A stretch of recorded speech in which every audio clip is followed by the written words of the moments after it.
funny, mother...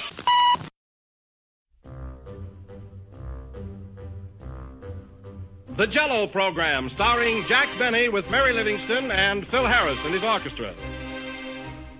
Thank you. This is Groucho Marx. Well, here I am, stepping in over my head again. With Fibber McGee and Molly. Folks, this is just as new to me as it is to you. Hello? Hello, Mr. Benny, this is Rochester. The Great Gildersleeve. Well, what an original greeting. Hello and welcome to another week of comedy, funny, haha, on Dwayne Old Time Radio. One thing, please subscribe to my channel. If you enjoy what I'm doing, subscribing is 100% free. Also, one more thing, if you have a few seconds or 1 minute, please leave a review on your preferred podcast service, especially if you're on Apple, Spotify, or really just your preferred podcast service. Thank you, and hope you enjoy. Now, and here in the living room we find Mrs. Victor Cook and young Mr. Rush Cook. Sade is seated in the easy chair beneath the floor lamp darning socks, while her son, lying shoelessly on the davenport, stares at the ceiling and thinks thoughts. These thoughts have crystallized into words now, apparently, for we hear the young man say, Mom, remember the other day me saying I thought I could reasonably expect to receive 20 presents this Christmas? Uh-uh. I was telling Dove, but you happened to be in the room. I guess I wasn't listening. Well, that was the figure I arrived at after long study. I estimate I'll receive in the close neighborhood of 20 gifts. Quite a few. Yes, it is. 20 is a good round figure. Smelly Clark, though, is going to make me look like a plugged nickel. He's going to get Christmas presents till who laid the junk. Boy, I wouldn't be one bit surprised if that guy received 120 Christmas presents. Man, He might even receive 220 Christmas presents. I never knew Smelly was as popular as all that. Well, it ain't that he's so popular, it's that he's smart. Mom, do you know how he spent last Saturday? No. Smelly Clark spent last Saturday sitting in the reading room of the Butler House Hotel writing letters. Writing letters to who? Everybody. See, in the reading room of the Butler House Hotel, a person can sit down at one of the little desks and help themselves to free stationery. Also, you get the free use of a fountain pen on a chain. Smelly went in the hotel at 9 o'clock in the morning and wrote letters till 3 o'clock in the afternoon. He'd have stayed till 6 o'clock if the management hadn't kicked him out. He wrote 24 letters. Well, who'd he write them to? Friends, acquaintances, neighbors, cousins, second cousins, third cousins, uncles, aunts, great aunts, everybody. Asking him to send him Christmas presents? Never even mentioned Christmas. He wrote chatty little stuff. By gosh, Aunt Helen, it's been so long since I dropped you a line, I thought I better take my pen in hand and write you the news. I'm feeling fine and doing well in school. I hope your health is good. I often speak affectionately of you to my friends. That kind of dope. His idea was to get Christmas presents, wasn't it? Oh, sure. He was planting the seed. Kind of a grabby way to do business, seems to me. Well, yes, perhaps so. Very grabby way to do business. Smelly's making kind of a game out of it, get the angle. He wrote 24 letters to people. If he bats 1,000%, he'll receive 24 presents as a result of them 24 letters. Maybe he'll only bat 500%. Maybe only 1 dozen will come through. I think Smelly ought to reap a rich harvest. Look, suppose you had a nephew, age 14, living in Des Moines, Iowa. You haven't heard from this nephew in a long time. All of a sudden, you receive a nice chatty letter from him. Wouldn't you think to yourself, why, what a fine young gentleman my nephew is? I think I'll remember him at Christmas time. Wouldn't you think that? No. Sure you would. I'd think, why, what a horrid, grasping little nephew I got. He writes me letters hoping he'll be able to squeeze Christmas presents out of me. No, but Smelly's letters are smart. He didn't make the slightest reference to Christmas. He wrote chatty stuff. By gum, Uncle Ed, how's that bum leg of yours? I often think of you and Aunt Mildred and wish we could see more of each other. Of course, a few of his letters was just pot shots in the dark. For instance, He wrote to a friend of a friend of a friend of his father's. Oh. Well, Smelly had nothing to lose except the 3-cent stamp for post. What did he say in his letter to this friend of a friend of a friend of his father's? Chatty dope. I've heard different parties praise you and your good looks on many occasions, Mr. Schwartz. It certainly would be charming to make your acquaintance. Next time you're in the city, please look me up. Mr. Schwartz is supposed to read the letter and then send him a Christmas present, huh? Sure. Yes. Well, he might. He might think like this. By golly, that Smelly Clark must be a clever lad. I'll just skip downtown and buy him a $2 necktie. Oh, for mercy. So Smelly's making a game out of it, get the angle? Uh-huh. Here's another stunt he's been pulling around town. Suppose I'm Mr. Alfred Johnson, and I got a fountain pen with my name on it. And Smelly knows I got a fountain pen with my name on it. All right. Smelly will come up to me and he'll say, Mr. Johnson, pardon the personal nature of the question, but do you happen to own a fountain pen with your name on it? I say, why, yes, I do. Then Smelly says, drat the doggone luck. I just had the clerk down at Empson's jewelry store lay one aside for me. Catch on? Smelly's just the same as telling you he bought you a fountain pen for Christmas? Exactly. And then he goes on to say, just forget about this conversation, Mr. Johnson. I'll have Empson's jewelry store exchange the fountain pen for something else. That's awful. It's pretty raw, all right. Well, let me catch you up to any such monkey shine. Okay. Pardon the personal nature of the question. I'll demonstrate how Smelly worked that scheme on you. All right. I'm Smelly Clark, and I happen to know you've got a bracelet with topazes in it. All right. Well there, Mrs. Gook. How are you feeling today? Just fine, thanks, Smelly. How's yourself? In wonderful shape. Say, Miss Gook, pardon the personal nature of the question, but do you happen to own a bracelet with topazes in it? Why, yes, I do. Oh, drat the rotten luck. What's the matter? I had Hamilton's department store lay one aside for me. Really? Yeah. But that's okay. They'll let me have something else instead. Just forget we had this conversation. Oh, all right. Goodbye, Miss Gook. Goodbye, Smelly. See how it works? I know he's buying me something for Christmas, so it's my cue to go buy him something for Christmas. Sure. Rush, I don't think that Smelly Clark's quite bright. He's as bright as a silver dollar. Ish. You be Mr. Harry Jones that used to own an automobile, but don't own it anymore. I understand how that works. This is a variation of it. Go ahead. Who am I? You're Mr. Harry Jones. You used to own an automobile, but you sold it some weeks back. You're Smelly Clark, huh? I'm Smelly Clark, and I know you sold your automobile. All right. Well, by gosh, if it ain't Harry Jones. How are you, Harry? Just fine. I'm feeling good myself.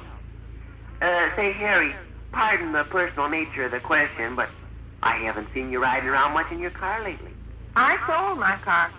You did? Sold it some weeks back. Well, if that ain't rotten luck for you. What's the matter? I ordered a special high-powered spotlight from Miller's garage. That's so? Yeah. But they'll give me my money back.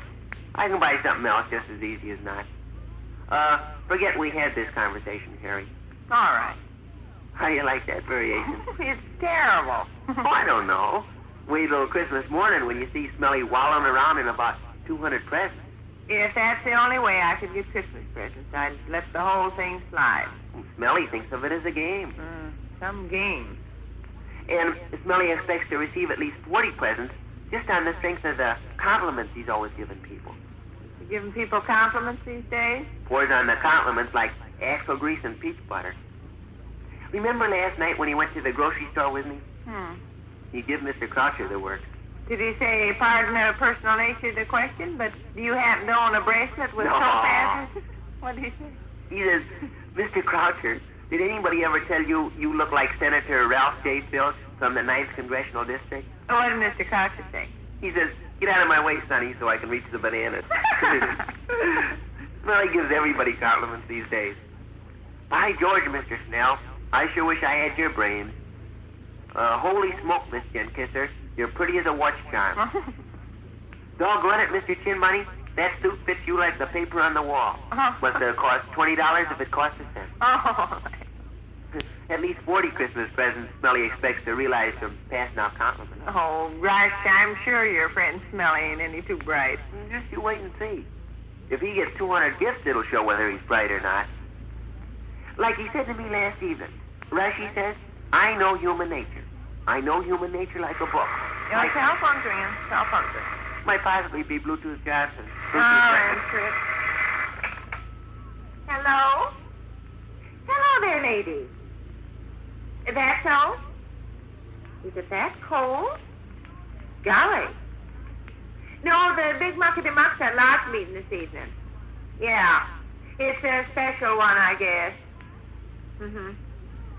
What? Well, you're alone too, huh? Ha-ha.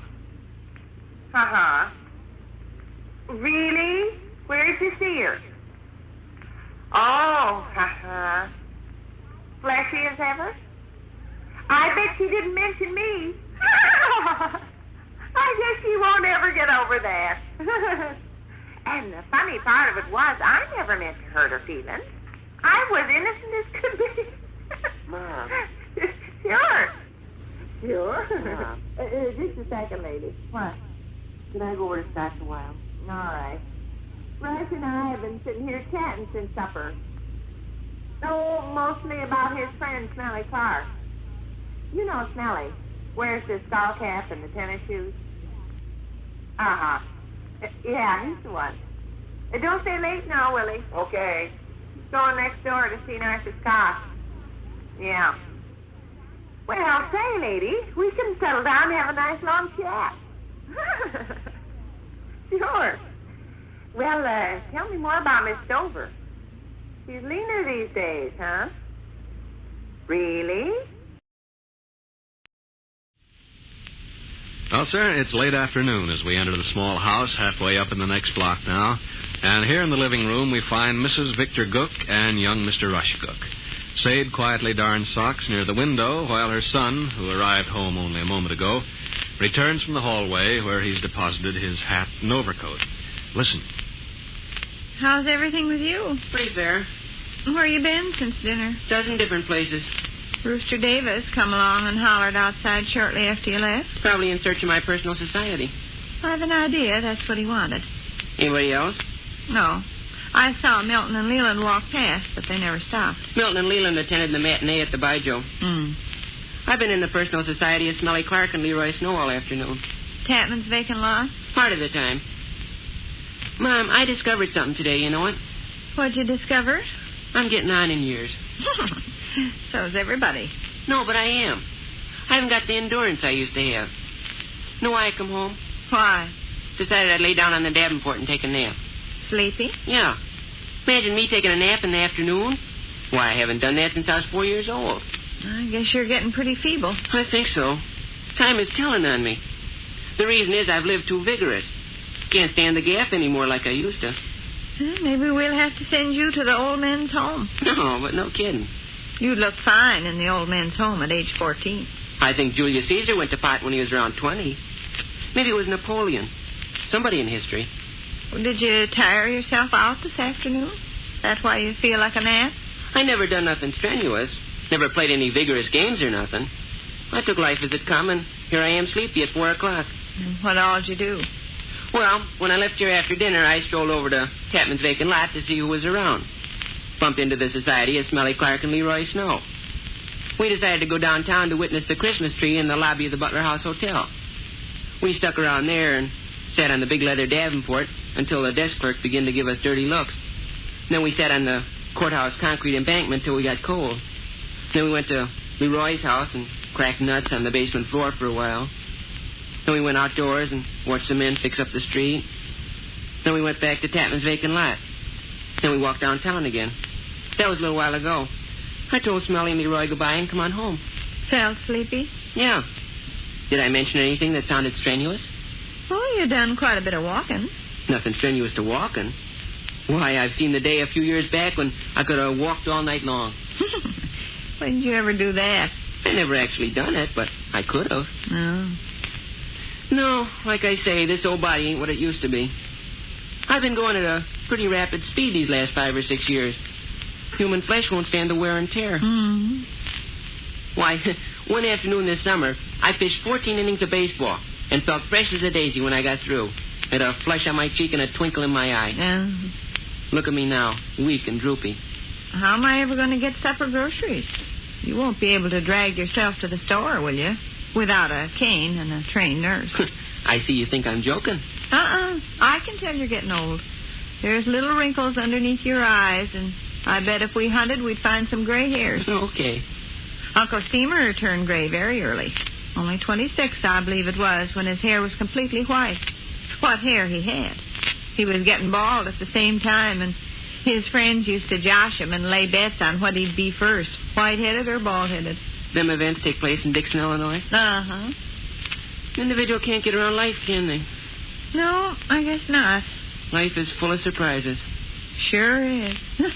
Like Miss Towerman brought back my fancy 98-cent apple corer today. I thought that had gone up the flue for good.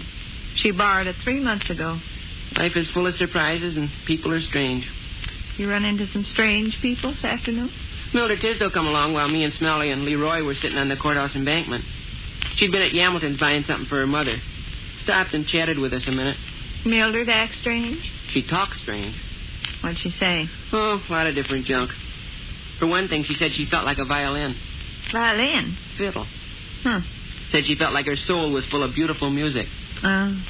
She said yesterday she woke up feeling like a rainbow. Rainbow, huh? Felt like her soul was full of flashing colors. Of course, that started Smelly and Leroy off. Smelly said he woke up this morning feeling like an ash can. Said his soul felt like it was full of potato peelings. Leroy said he woke up feeling like a freight train. Soul felt like it was full of soot and coal dust. But you know, Mom, I never laughed at that. Didn't you? No. And that's another reason why I think I'm getting on in years. I'm more serious. Grasp the angle I'm attempting to put across? Uh-huh. A year or so ago, I would have let out a great big haw-haw at Smelly and Leroy making fun of Mildred Tisdale. But not anymore. Nowadays, I monkey around with deep topics. I leave foolishness to the children. Uh-huh. Take me last Friday when I was downtown looking in Yamilton's window where they had all the mechanical toys hopping around. All right. The other people were all dazzled by the bright colors. They were laughing at the comical clowns and so forth. Uh-huh. But not me. I stood back from the crowd a little ways and thought about life. My. I wore a little smile of pity. Really? I was pitying those individuals that didn't realize Christmas was only temporary. How about that nap you were going to take? I'm not keeping you up with my talk, am I? No, go right ahead. I enjoy the sound of human voices. Oh, I'm glad to hear it. Anyway, didn't you say I had to go to the store? If we're going to have any supper. Okay. Hey, and that's another thing. Another thing what?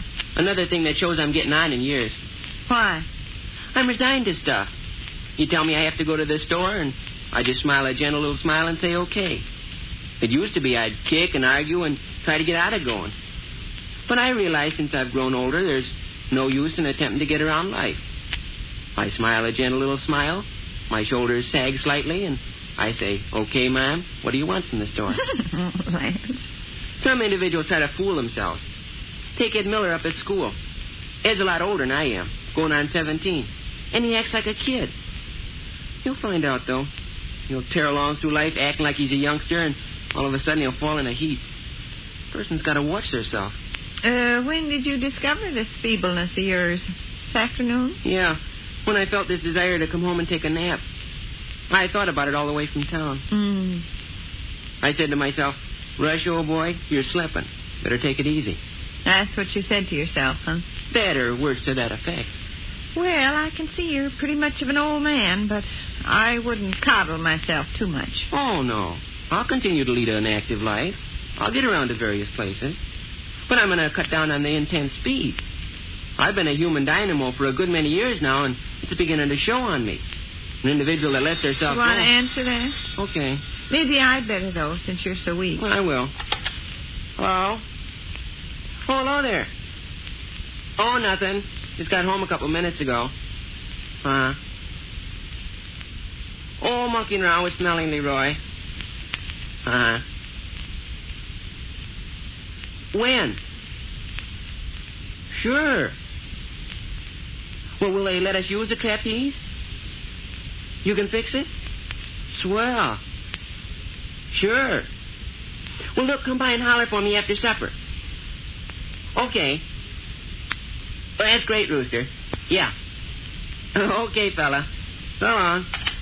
Where's he been? Rooster? Oh, here and there. I haven't seen much of him. I saw his mother in at Kleberger's last week. Oh, I bet that's your father. Oh, I got it. Paul? Oh, hello, Chuck. Where you been since the cat died? Oh, is that so? I was in Chicago myself a couple months. What?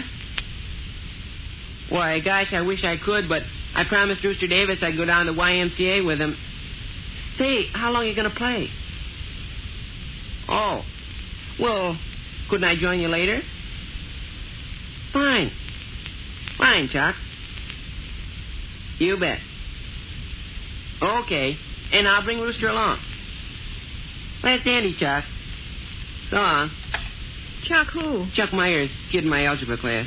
He wants you to do something? Yeah, big game of fox and geese scheduled for tonight. Ain't that the thing where you run all over town? Yeah, heck of a lot of fun. I'll probably be home kind of late, Mom, because I can't get in the game till 9 o'clock. What you going to be doing till 9 o'clock? Doing stunts on the trapeze and flying rings down at the YMCA. Oh. Guess I better go to the store now, hadn't I? Yeah. I'll see if I can get this poor old body up off the Davenport. Yeah, see if you can. Boy, I'm getting on in years. Which concludes another brief interlude at the small house halfway up in the next block. Thank you for listening to and showing your support for my podcast.